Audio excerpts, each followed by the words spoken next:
Well, good evening, everyone. My name is Neil Levesque. I'm the executive director here at the New Hampshire Institute of Politics at St. Anselm College. Another wonderful Zoom event tonight, and we're very happy that you're joining us. We are welcoming journalist Amie Parnes. She's a senior correspondent for The Hill, and Jonathan Allen, who we all know, senior political analyst, NBC News Digital. I want to note that tonight's program is being recorded. Amie and John were last with us at the Institute 7 years ago on April 2nd, 2014 to discuss their first book, HRC, State Secrets and the Rebirth of Hillary Clinton. They're here tonight to discuss the latest book, Lucky, How Joe Biden Barely Won the Presidency.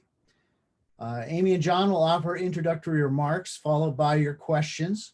There's a Q&A icon on your screen. Click on it and send in your questions. We'll also have a link to purchasing their book on the chat icon. Here to introduce our speakers, we have two of our Kevin Harrington student ambassadors who are going to moderate the program. Elizabeth Lizzie Manning, she is a 2022 politics major, and Marta Saravia, she is a 2020, get this, behavioral neuroscience major. I'm sure that our two speakers tonight will agree with me that that is a perfect major to go to work on Capitol Hill these days. So, if you don't want to go into neuroscience, you can go into politics. Marta, take it away. Thanks, Amie and Jonathan, for joining us tonight.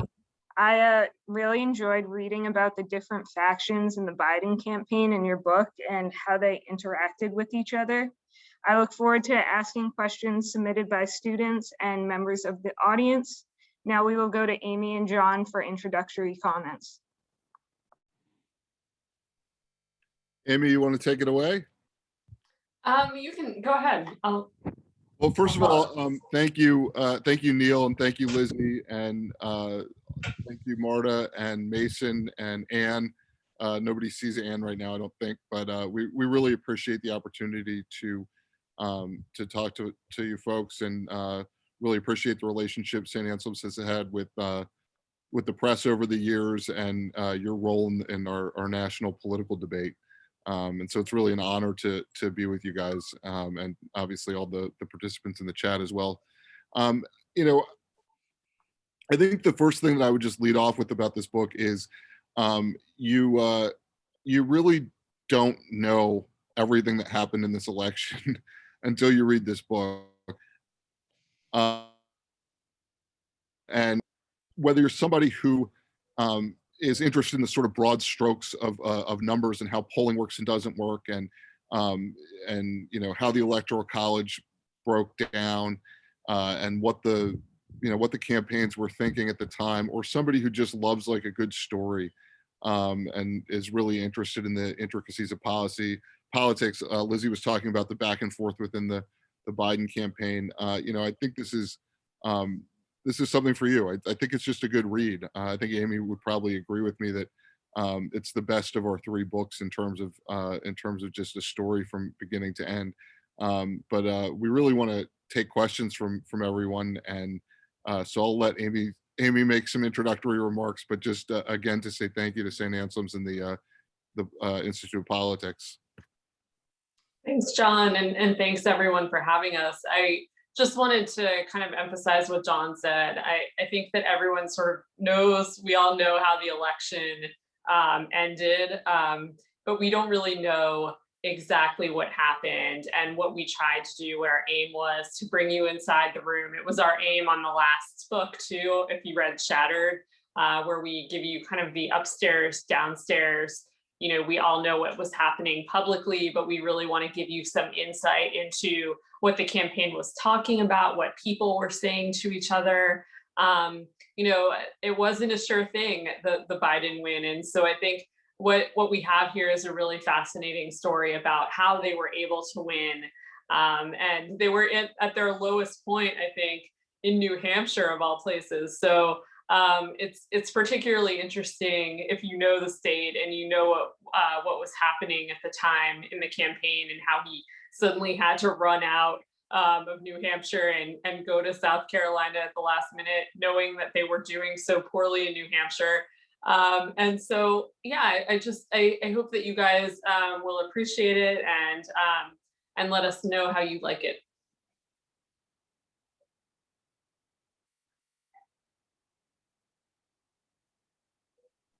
So our first question is, can you describe what the process was like while writing the book? And did the pandemic interfere with your research? And do you think the writing process would have been easier without the pandemic? What a great question. I'm going to just tackle this because I'm excited to tackle it. This was by far the most unusual writing process and reporting process that Amie and I have been engaged in, certainly over the 3 books, and I would say, throughout our careers.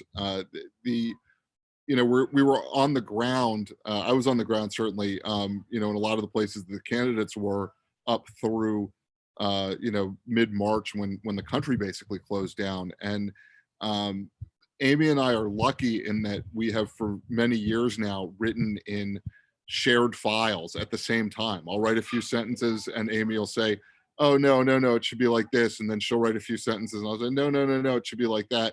And so we are used to working remotely. When we first started doing that, we did it with laptops backed up to each other, sitting at the same table and talking while we did it. And then on our last book, Shattered, there was very little or much less in person and more sort of distant. And so we were in some ways prepared for the virtual nature of writing the book, but nothing could have prepared us for trying to report on an election. Amie just said before, we try to take you in the room. And one of the things we had decided as we were reporting this is that people didn't want to know what was in the Zoom. And that we would do as much as we could to not let technology and the sort of modern communication that we have interfere with our writing. We just didn't want people to keep reading. This is, Neil Levesque's background had a St. Anselm's poster in the background, and Nixon Land by Pearlstein, and Lizzie Manning was in front of a window with we figured people wouldn't be all that excited about it. But the thing that was really challenging is not being in the same room with the sources that we interview. It is always better to be on the phone with somebody than to be on text with them in terms of trying to gather information, and it's better to be in person than it is to be on the phone. And we were limited by that. We did everything over the phone. We did not do Zoom calls with people. My view is that a camera actually tends to make people less forthcoming. I hope that won't be the case for me and Amie tonight. But the idea that people are, on a camera with you can make them a little bit more guarded. And so we did the phone, which was the best that we could do. And of course, the other challenge is Joe Biden disappeared from the campaign trail for several months. He would show up and do a television interview, or eventually he started to give a speech, in front of 3 or 4 people, or there might be, a backyard lemonade or whatever. But for the most part, he was off the campaign trail for so long, and so nobody could really get a feel for, what's Joe Biden like, and certainly the people around him that you would normally talk to as a reporter, just being on site at political events. Like we were not able to do that, which is a small sacrifice compared to all of the other things coronavirus has taken, including 500,000+ lives. But from the perspective of reporting, I think it was definitely more challenging. Amie? Yeah, I totally agree with everything you said, John. I think the one thing that we had in our favor is that we had written 2 books together. I think if this would have been our first journey in reporting and writing together, it would have been a little more difficult, but we were kind of in our groove by now. We have a good partnership where we know what to expect. And so that made it easier, but it's definitely harder to do a book like this on the phone. I think that when you meet with sources face to face, there's a different kind of interaction. I do think that they are more willing to share they can read your face, you can read their face, their facial expressions, you kind of have more of an understanding than, having a conversation and no one sees like how shocked you are by something, or how unsurprised you are. So yeah, I do think that in a way that was a difficulty here in reporting this book, and also doing this on Zoom, and not being able to actually interact with people in the flesh and kind of have them ask questions and have real conversations. I think all of that is really hard. It's definitely hard to put out a pandemic book. And I should mention, I mean, we've seen, other people writing books in the pandemic who have pushed back their, publication dates. Obviously this has been, not just in the realm of politics or the presidential election, but beyond that. I think people who write books found it very, very difficult to manage all of the things that you now have to manage that you might not have had to do before. I mean, the time crunch is really difficult too. And just, Amie is a single mom, and she's got a kid at home who's got to do, virtual learning. My hat is, perpetually off to Amie. I've got 2 kids, and I know how hard that is, with 2 parents in the household. So I can only, I mean, I know a little bit more than just imagining, but basically I can only imagine, how difficult it was for Amie, and still she was able to get all this done. If you ever want a partner in anything, Amie Parnes is your person. Thanks, John. So I did a little digging, and I see that you guys have written 2 books about Hillary Clinton, in addition to Lucky. And I was just wondering, how did you first decide that you guys wanted to write a book together, and how did that go? I'll take this one, John. Is that okay? John and I worked together at Politico, and we sat next to each other. We had written a couple of stories together, I think 1 or 2 about Hillary Clinton, and we met with an agent who talked to us about what it would take to write a book about Hillary Clinton. It's funny, we have I guess we could talk about this at length, but the short story is we submitted a proposal, she hated it, we submitted another one, she loved it. And we didn't know what kind of adventure we would be in for, I think, when we started this journey together, but it's been a really good partnership. Writing a book is pretty much the hardest thing I've ever done, I think, with the exception of childbirth. And so I think that, it's good to have a good partner in crime who, I think the good thing about John and I is he's one of the best people that I know who can analyze the situation, who understands what's happening. I always like the detail in a room. I'm always the one, I think John does now too. We kind of, we've learned this from each other, but we ask about what someone was eating or drinking in the room as something's happening, so we can actually put readers there and make them feel like they were part of that conversation, that they were a fly on the wall.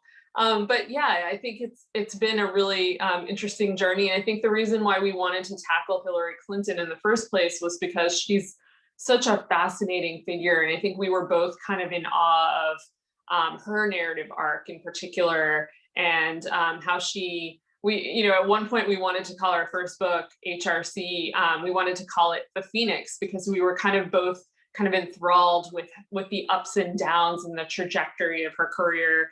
And little did we know what would happen. We knew that she would run in 2016, but we didn't know what kind of race it would be. And so when we were tackling our second book, Shattered, it was, I think, one of the greatest races that we've ever experienced. And so we were able to really dig in and figure out, especially after she had lost, how she lost the race, and why. And I think that was a really, it was a good book to do, especially leading up to this book. There is a lot of connective tissue here, especially with Donald Trump. And we wanted to ask the question of, could he win again in this book, and how he was able to win or lose. And we were able to sort of do that, I think. So all 3 books are kind of connected in a way.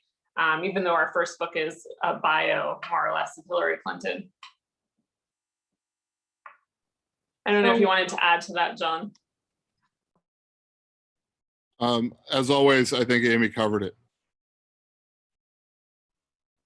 So one of the main themes throughout the book is that Biden stumbles upon a series of chances which allow him to advance from a fourth place finish in the Iowa caucus to the presidency. Which of these lucky moments do you feel had the greatest impact on Biden winning the presidency? So in terms of pure luck, something that he is completely outside of his control, I think the biggest thing may have been Elizabeth Warren taking out Mike Bloomberg in Nevada on a debate stage, which, I mean, Mike Tyson once said something, it was either Mike Tyson or Cicero, who said, everyone has a plan till they get hit in the mouth. And Mike Bloomberg had a plan to spend $2 billion to win the presidency until Elizabeth Warren hit him in the mouth and then kept hitting him and hitting him and hitting him. And that had very little to do with Joe Biden. Warren was trying to spark her own campaign a little bit, but even more than that, she just really detested the idea that Bloomberg could come in and buy a nomination. If you know Elizabeth Warren's political profile and persona, there's nothing sort of more aggressively anathema to her way of thinking about things than someone being able to jump into a campaign late, four primaries and caucuses in, and essentially, advertise their way to a nomination. And so, so she decides to set her sights on Bloomberg, and at that moment, he is looming over Joe Biden's shoulder. Anybody who remembers the New Hampshire primary remembers how much press there was around Mike Bloomberg in New Hampshire, even though he wasn't on the ballot and wouldn't be on the ballot for several weeks. And he started ticking up in polls. All of a sudden, he was, I think, in third place in the Real Clear Politics average, the week of the New Hampshire primary. And so, this is an event that's completely, sort of Deus ex machina, out of the control of Joe Biden, that really changes the way I think some percentage of the Democratic Party thought about Biden and the chances of beating Bernie Sanders, because a lot of them were looking to Mike Bloomberg as the savior of the establishment. And as one of our sources said, you can't be a savior if you're a dud. And this was, a pretty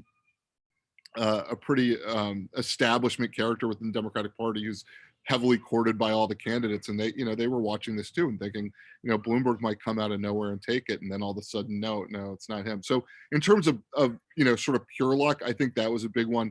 And just the other one real quick is the Iowa caucuses failing, I think, is the other one. Biden comes in fourth there, and you could see his political obituary being written as the main story out of Iowa. But instead, what was the main story out of Iowa is how the Democrats blew their caucuses with no result. In fact, I think we were at St. Anselm's when the final result was finally announced that Pete Buttigieg had won. I think it was the night of the debate there. That's what I recall. That's when I recall remembering getting the final word on it. I should ask, do you think that Bloomberg would have impacted the primary race had he not dropped out so early?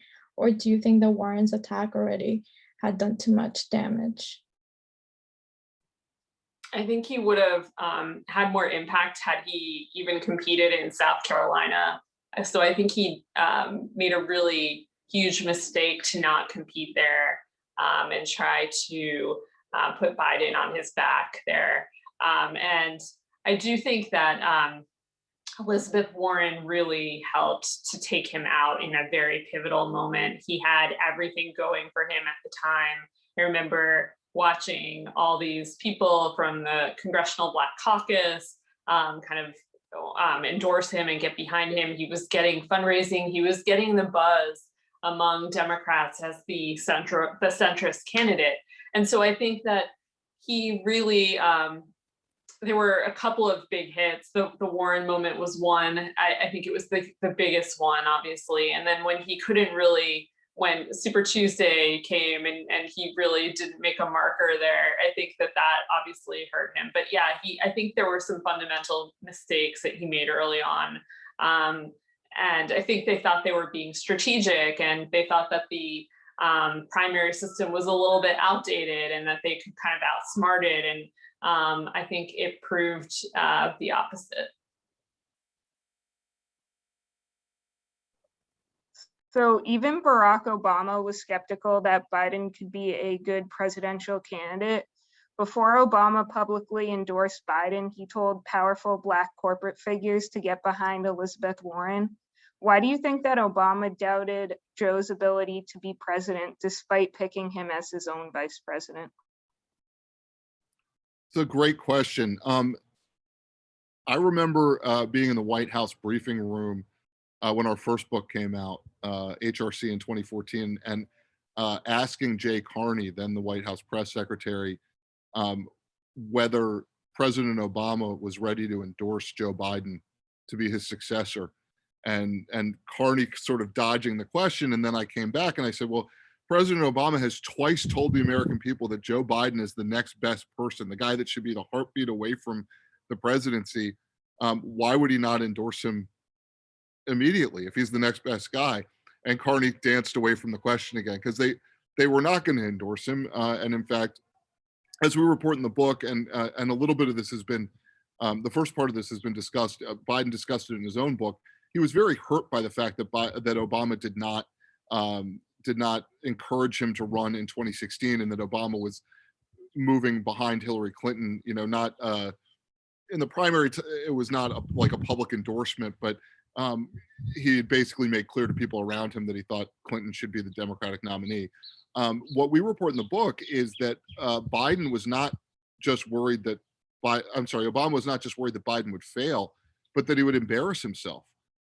He called in some of Biden's aides right before Biden launched his campaign and asked for a briefing on what they were going to do to ensure that Joe Biden didn't belly flop, that he didn't embarrass himself, that he didn't look like, you know, Willie Mays playing for the Mets at the end of his career, you know, stumbling down to first base. And so, you know, Obama's concern was always a little bit about Joe Biden and tarnishing Joe Biden's legacy, but also the potential for Biden to embarrass himself and tarnish Obama's legacy. Because again, as you said, Biden was his vice president for 2 terms. This is the guy Obama presented as the next best thing. And you know, we go through these stories in the primary, and one of them was mentioned a little bit before. You know, Obama goes in to talk to Black donors, to Black corporate executives who are donors to his foundation, and gives this. They're in this sort of boutique eatery in Manhattan, and you know, he goes in and he says he's going to take some questions, which is a little unusual. This is a group that he's comfortable with, usually just mingles. But he goes up to the front and says, "Okay, I'm gonna take some questions." And someone says, "Well, all right, well, tell us what you think about these folks. You know, Elizabeth Warren, Joe Biden, Pete Buttigieg." And Obama says, it basically gives a sermon about Elizabeth Warren and about how these executives should welcome her as the Democratic nominee if she wins. I mean, at the time, she was surging and it looked like she might be the nominee. And one of the big problems she was going to have, because she's so harsh about Wall Street and finance, was going to be bringing in people who are in that world. And in addition to that, she was going to have to bring in African-American voters to be successful. And so this group that he was talking to of influencers is important. And he gives this 90% Warren sermon. And then he talks about Buttigieg and he says he's 38 and he looks 30. He's the mayor of a small town. He's gay and he's short.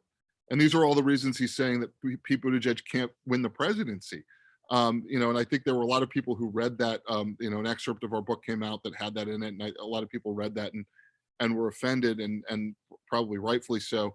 And yet you know, Obama was in sort of a joking mood in the way that Obama makes fun of himself. And I think maybe didn't, you know, sort of didn't read the moment right on that. And I think his punchline was supposed to be that Pete was short, but what was memorable is that he said that he was gay. And then someone says to him as he's wrapping up, "You forgot Biden." He had forgotten his own vice president. He'd forgotten to even talk about him as a potential Democratic nominee. not only did Obama not that Biden was going to win, I'm not sure he thought Biden should win from the perspective of being ready to handle the job. And now, to spin it forward a little bit, ironically, it is the Biden people who are in the White House and casting aspersions on Barack Obama's handling of the early days of his presidency and pointing at him and saying, he didn't really go for it. He didn't really understand how Washington works.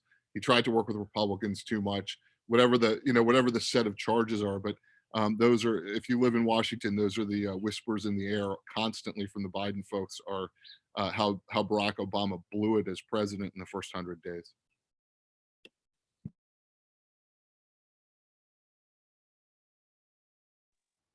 So it seems that one of Biden's lucky moments was in the campaign in South Carolina when Jim Clyburn endorsed the Biden. He called his wife. He was his wife's best friend, which led to the majority of Black South Carolinians to vote for Biden. Would you consider this one of Biden's lucky moments, or do you think this attributes to the relationship he built as a lifelong politician? Yeah, I definitely, Marta, think that it was one of his lucky moments. I think we both do. We detail in the book a lot about the Clyburn endorsement and how it wasn't necessarily a sure thing. I think a lot of people kind of expected him. They had known each other for a long time and they were looking at Clyburn to support him. He didn't think he was going to support him until there was this moment where this old woman whispered in his ear and said, the community really needs to hear from you. We really need to hear from you.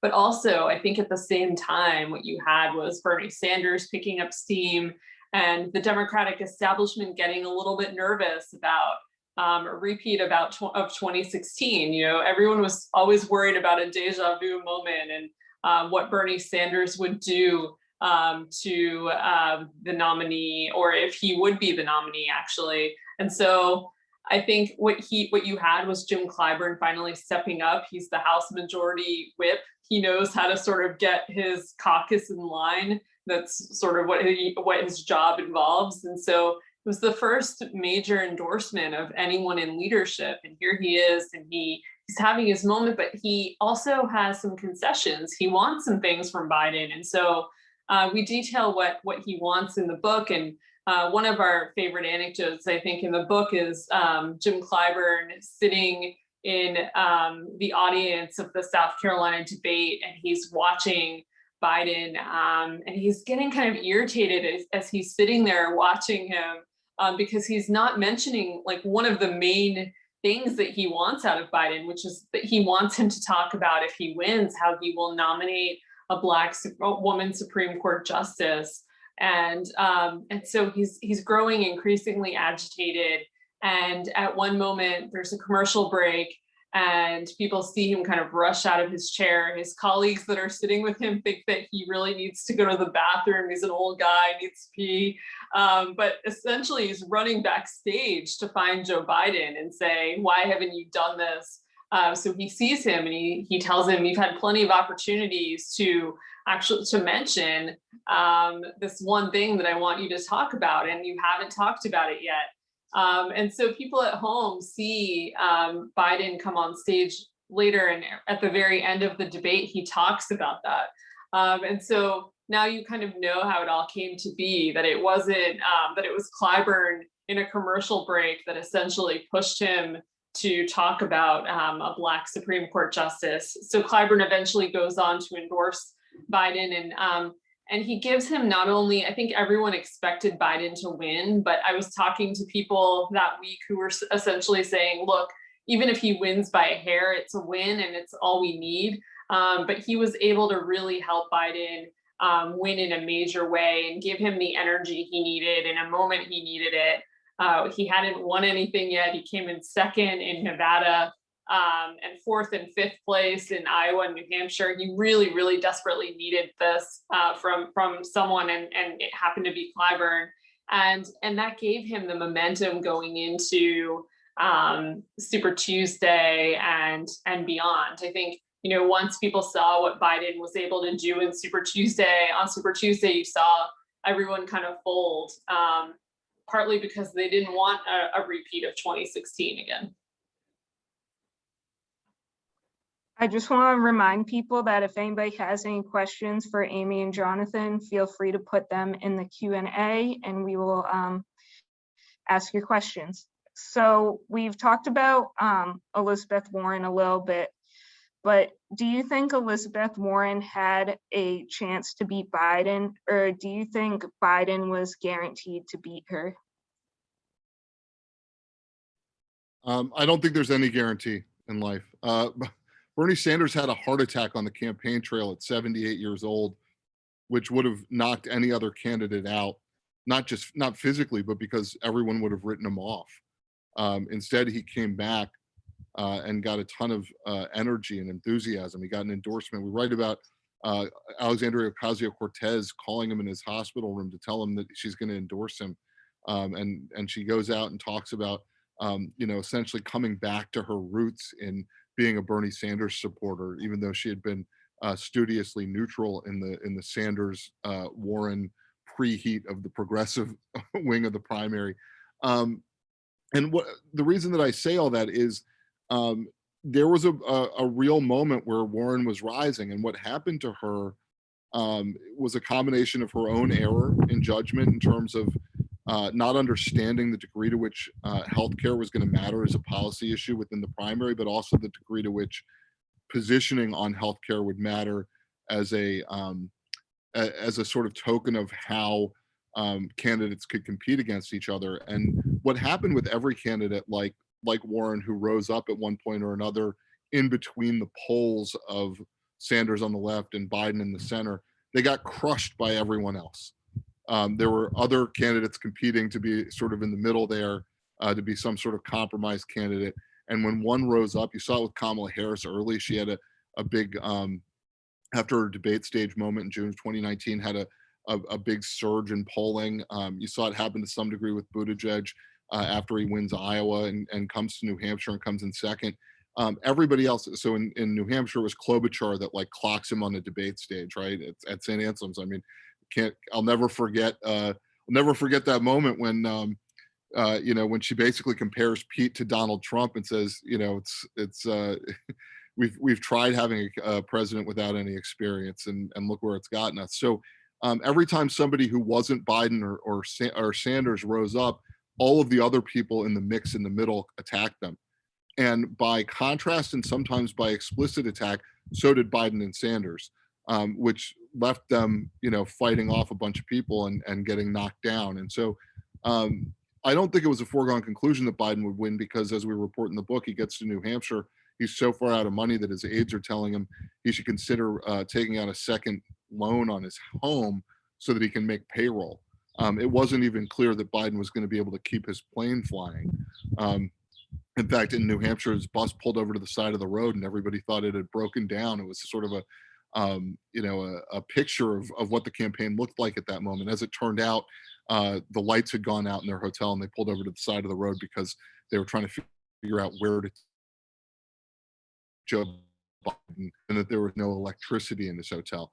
But you sort of go through all these moments, and I think one of the points of lucky is not just that Joe Biden was lucky, but that the Democratic Party was lucky to find come to the point where they nominate a guy who was able to beat Donald Trump. And beyond that, I think that it's fair to say that the country is lucky that our republic held, given what happened between the election and Inauguration Day, in terms of one candidate basically saying that the election was fraudulent and then inciting people to storm the Capitol. So lucky has a lot of meanings, and you can take what you want from it, but we definitely think that Joe Biden was lucky to survive to the point where he could take advantage of that Clyburn endorsement. We think he probably would have won South Carolina anyway, but if you put you look at him winning with 49% of the vote to, I think Sanders is like 19% or something. It was about a 30-point spread. I don't think there's any way he gets that kind of momentum out of South Carolina without that Clyburn endorsement. So one of the audience members wants to know, how did you gain access to certain information that you used for the book, or who said what behind closed door conversations? And what exactly was the information finding process? That's a really good question. John and I, for our last two books, have essentially, we're reporting in real time, which is a little bit tough to do because you're talking to sources. They have a lot of stake in the game. They are trying to win. They want their candidate to win, obviously. And so we have to talk to them. We always have some rules, some ground rules as we're interviewing people. One of them is that nothing comes out before the election, so that it won't alter any or aim to alter any outcome. The other is that everything is done on background, and we do that obviously to get the real story without spin, and to get as close to the truth as possible, which is tough to do in a political world. But so we talk to a couple hundred sources. We talk to people. Some of the candidates, we don't really go into exactly who talked and who didn't talk, but we talked to aides, to candidates, to everyone to kind of get their side of the story. And we did that throughout the process up until the very end of our book. We were still reporting. One of the hardest parts about turning a book around this quickly is that we are writing, editing, and reporting up until the very last second, as we did in this book and our last one. And I think it works out because you're able to really hear from people. I mean, I think that the story publicly is the Biden campaign will spin this in kind of a revisionist history way and say, we always thought we were going to win. We were running a winning campaign, but the idea here is to talk to people, and if they're honest, they'll tell you, as people did, the stars aligned for us. We didn't really know that we would win, and we talked to people up, on election night who were essentially saying that up until the very last minute, they didn't know that they would actually pull this off. So all of this is really important in kind of telling the kind of story that we want to talk to. And so when people kind of question our reporting, we can always say, look, several hundred people talked to us for this book, and we're telling their side of the story. This isn't about John or I or our point of view or who we hope to win or any of that. And if I can just add something there, because I think I'm not sure we've ever really talked about this, but we build these books from scratch. That is to say, we're not in a library going through microfiche. Does anybody know what microfiche is anymore? And we're not, and and while we read the reporting and we do some of the reporting that you see, on a daily basis as the campaigns are going on, we treat the book very differently, and we just, we start early, in conversations with people who are sort of political furniture, if you will. The first conversations you have are with people who have been through presidential elections on the Democratic and Republican sides and are, sort of well plugged in, and you start to get a sort of basic feel for who the candidates are going to be and who they're going to hire, and sort of go through all that process. But what's interesting, but what is probably different from our process than a lot of people is we really just work from our notes. We write our own book, and then, if you go to our book, there's probably 100 pages of citations in the back of the book, and what we try to do is go back, and even on stuff that we have reported ourselves, we try to go back and give credit to the people that first reported some aspect of it or whatever, and we try to oversight a little bit, but we actually write the books without material other than notes, and in terms of research, mostly what we do is verify things that we're told, or find out that they're not true, through research. And I think that helps us on the narrative level because we don't get terribly tied up in other people's published narratives of what happened. And so, if you read Shattered, our last book, or you read Lucky, you'll find a ton of stuff in there that nobody else reported.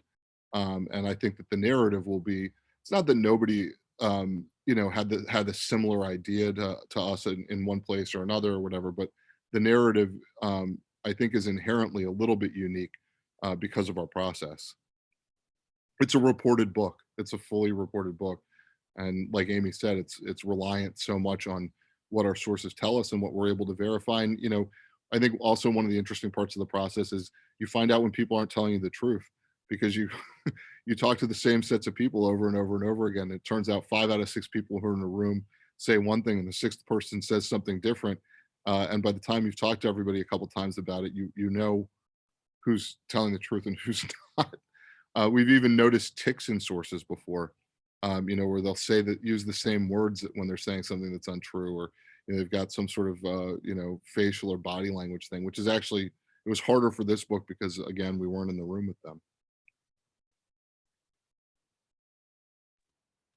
So changing the topic a little bit, do you think that Biden's age was a factor in Obama's initial hesitation to support him? I do think that age probably played a role in President Obama's views. I think President Obama knows what the job entails and how tiring it is, and it's just utterly exhausting. And I think that he got to know Biden so well when the two of them were partners. They did a weekly lunch together. He even offered to help him financially at one point. I think they're very fond of one another, but I think he also knows what a campaign kind of entailed. And I don't think he thought that Biden would in fact run the 21st century kind of campaign, and that he was up to speed on certain things. And I think that's why he had this meeting that John talked about earlier, where he called in Biden's aides and talked to them about what kind of campaign they would run, and what they were thinking in terms of messaging and all of that. And I do think that he had concerns, because I think he knows just how rigorous it is. And, the campaign trail just in and of itself is exhausting for campaign reporters like myself. I remember in 2008, I was, completely exhausted by the end of it.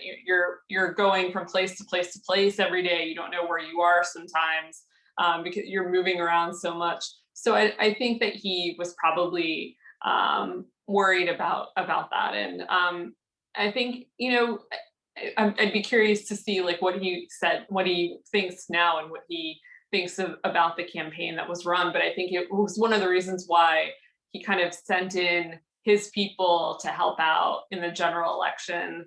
Jen O'Malley Dillon was someone who had really earned and gained his trust throughout his process. And so he really kind of vouched for her and told Biden that she should trust her all the way. He should trust her. And so I think he really tried to help in his own way and tried to make sure that Biden wouldn't embarrass himself, as John talked about earlier, and that the Obama legacy would sort of be intact. So we're receiving a lot of questions, and we'll try our best to get to as many as possible. So when Pete and Klobuchar dropped out of the race, they rallied around Biden pretty quickly, while other candidates were much slower to do so. Can you guys talk a little bit more about this? Yes, but in the interest of sparing a little time, there's so much about it in the book.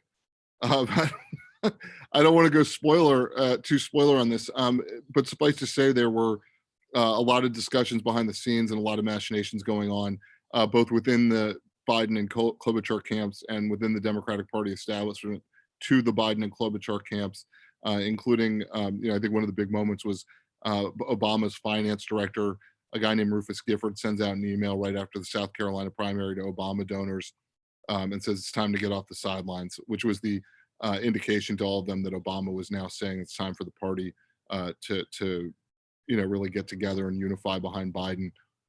When that goes out, everybody knows. All the other candidates know. Obama has now stepped in. He's put his thumb on the scale. But there's a lot more intricate detail in the book. I hope people who haven't read it will read it.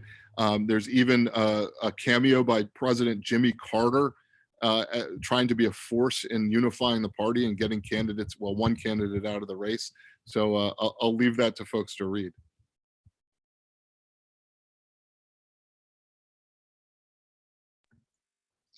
Do you think that if the pandemic hadn't happened, Biden would have had more difficulty in the race due to increased voter and press exposure? I think we do kind of conclude in the book that the pandemic was helpful in a way to President Biden. Now, I think that what happened, we have an anecdote in the book where, like John said, we don't want to give too much away, but we have an anecdote in the book where one of his senior advisors, Anita Dunn, says that COVID was pretty much the best thing that ever happened to him, because it kind of kept him at home, and he could, be the adult in the room and say, look, I'm staying home because it's the right thing to do. No one could really hit him on it, even though Republicans tried and called him Biden, and he was stuck in his basement. But it kept him effectively off the campaign trail for months at a time. And there was a point in time in the primary where his aides sort of wondered how they could keep him from making these famous gaffes that he's so prone to making. And one of the options that they were discussing was even tweaking his schedule so that they kept him off the campaign trail late in the day, where he was more prone to make those mistakes. And so I think it was a constant worry for them up until COVID, and maybe even after, about how to sort of limit that and to limit those verbal gaffes and those miscues. And he has this famous Irish temper where he often will call someone a horse's tail or something that's kind of funny and a little bit outdated, but to kind of limit those moments. And so I do think that it helped him. And on the other hand, it allowed his rival, President Trump, to kind of implode. President Trump had the bully pulpit at the time. He was out front in front of the COVID, in front of the coronavirus every day with his task force. He had briefings. He was telling people crazy things like, why don't you inject bleach? That could help. And so I think at the same time, you had President Trump kind of implode, and that helped him. And I don't think President Trump kind of understood in that moment the severity of what was happening and what could happen to his campaign. And in one anecdote, we had him kind of talking over COVID with his campaign manager at the time, Brad Parscale, who was essentially telling the president, look, the coronavirus could be your undoing. This could bring the campaign down. And Trump doesn't really understand what is happening and why that could affect his campaign. And he says, what does this have to do with politics? And so you have kind of both sides. And I think that they both sort of helped one another. I think Trump definitely helped him. Biden kind of seem more like the adult in the room and someone who should be president because he is more presidential.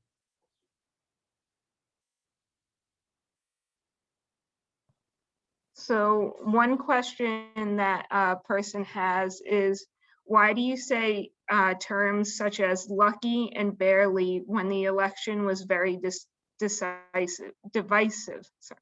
And what are the Trump campaign leaders saying about the steal while retaining any future credibility? So let me address the first part. I kind of, in retrospect, wish we'd started with this at the beginning. In terms of Biden barely winning the presidency, we frequently are asked, he won by 8 million votes. How is that barely? And it turns out, and I know this will be shocking to everybody on the New Hampshire Institute of Politics Zoom here. It turns out that you have to win the presidency, you have to win an electoral college.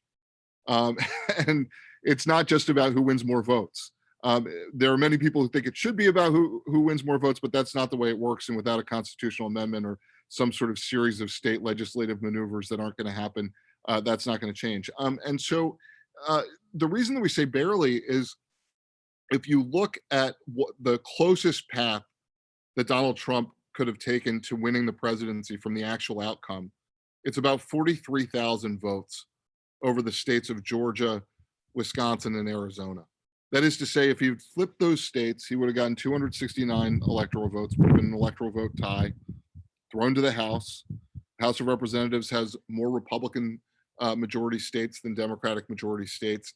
In fact, has a pure majority of them, and that's enough to elect the Republican president. But even if you threw in Nebraska's second district, where Biden won by 20,000 or so votes, you're still talking about a 63,000 vote difference to get Trump to the presidency. And we focus on that a little bit because there was such a focus on Hillary Clinton's narrow loss in 2016, where a flip of about 75,000 votes, 77,000 votes in Pennsylvania, Michigan, and Wisconsin would have made her president.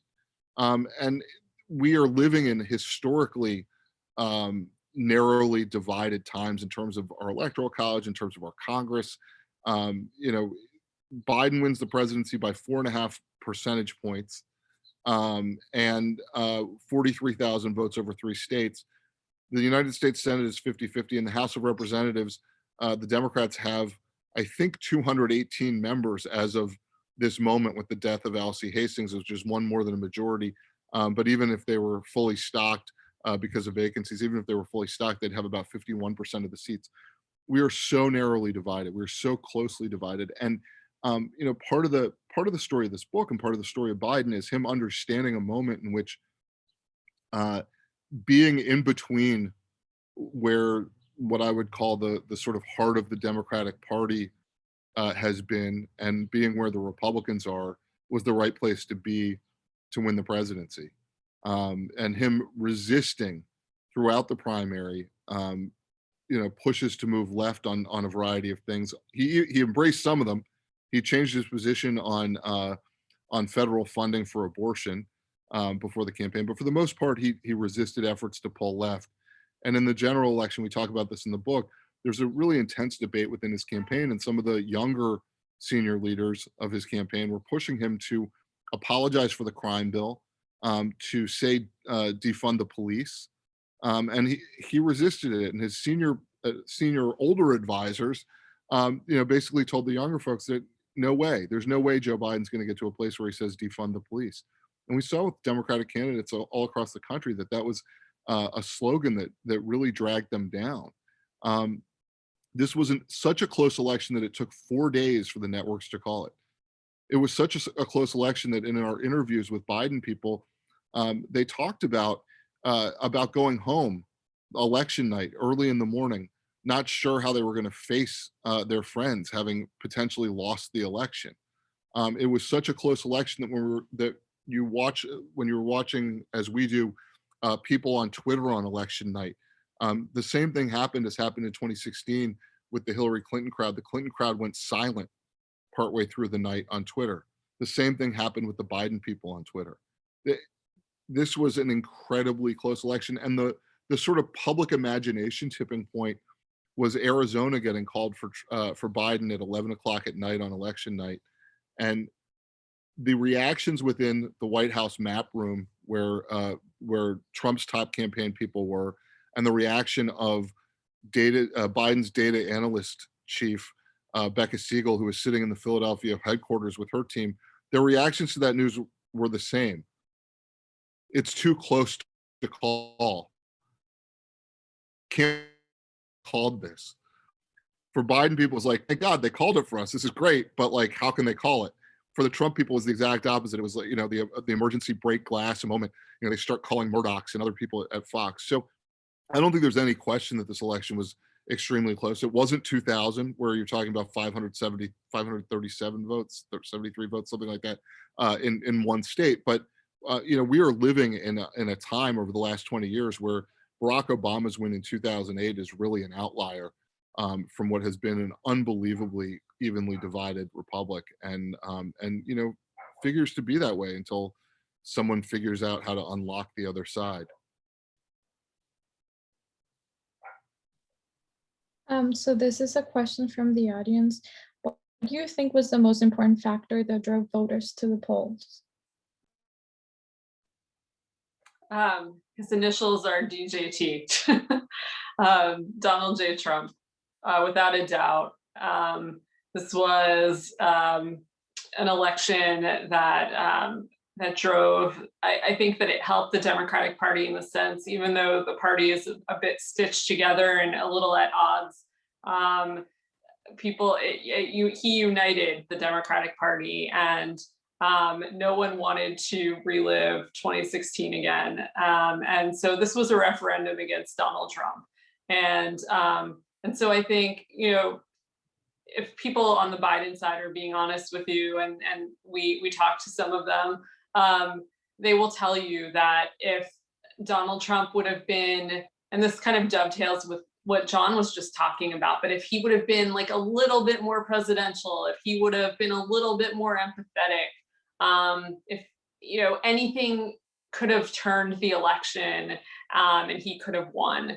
And so I think that a lot of Democrats often tell us Biden won because our hard work, and like, point taken. Yeah, there was a lot of hard work put in there, but it was so close that anything could have kind of pushed Donald Trump over the edge, and we would have had a second Trump term. And so it was that close, and I do think that he was the deciding factor. I think people either really loved him, and he was able to turn out more voters this time than he had last time, which was quite surprising to some of us in the political class. And Biden was able to turn out many more voters than Hillary Clinton was. But I think the determining factor in this race was Donald Trump.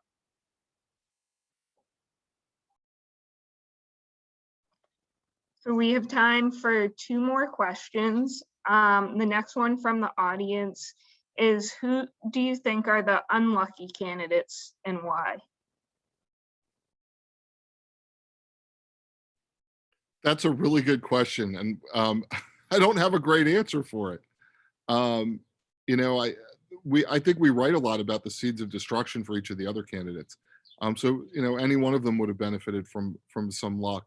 I think Pete Buttigieg was unlucky when the Iowa caucuses sort of melted down. I mean, he didn't get the sort of winner's vibe that you get coming out of that into New Hampshire, and it's not necessarily that New Hampshire voters will do what Iowa voters do. In fact, I know in the live free or die state that voters are fiercely independent, protective of their independence, would never be influenced by Iowa. And at the same time, you get robbed of the media attention that you need for the future states and that you need for donors. And so I think Buttigieg was pretty unlucky in that moment.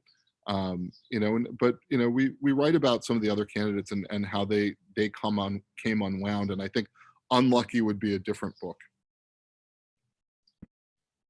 Oh, also one other quick thing, because we are down to our last 2 questions, and I bet Amy's going to answer the last one.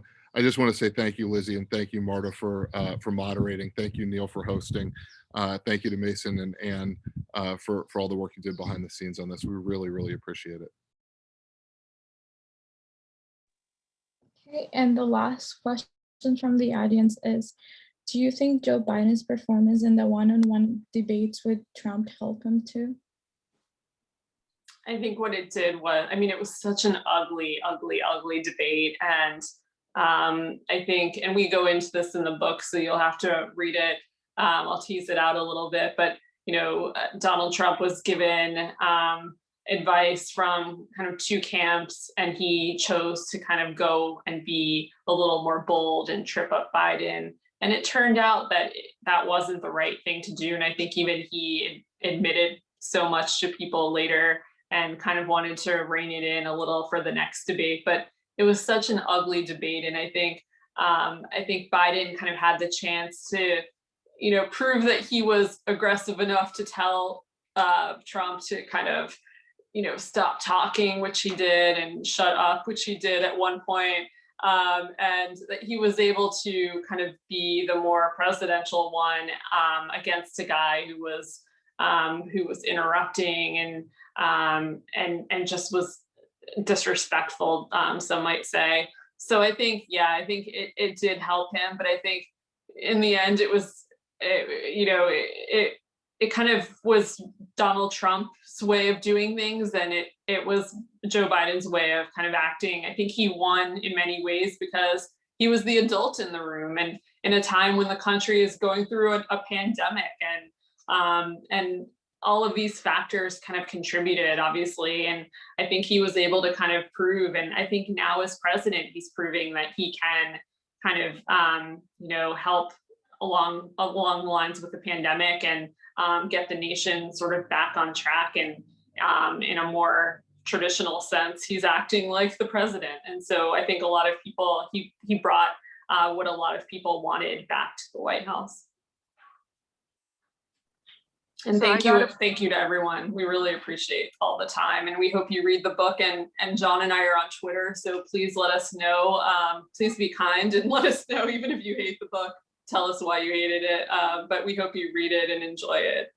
You can attack us mercilessly on Twitter if you want to, but we may not respond. Yeah. So I got approval for one more question. So the last question of the night is, which lucky moment could Biden most likely have still managed to win without? One of the stories we tell in the book is about the Des Moines Register poll getting spiked. And it's sort of the run of good luck for him starts there. But I think it's also possible that that he could have come back without it.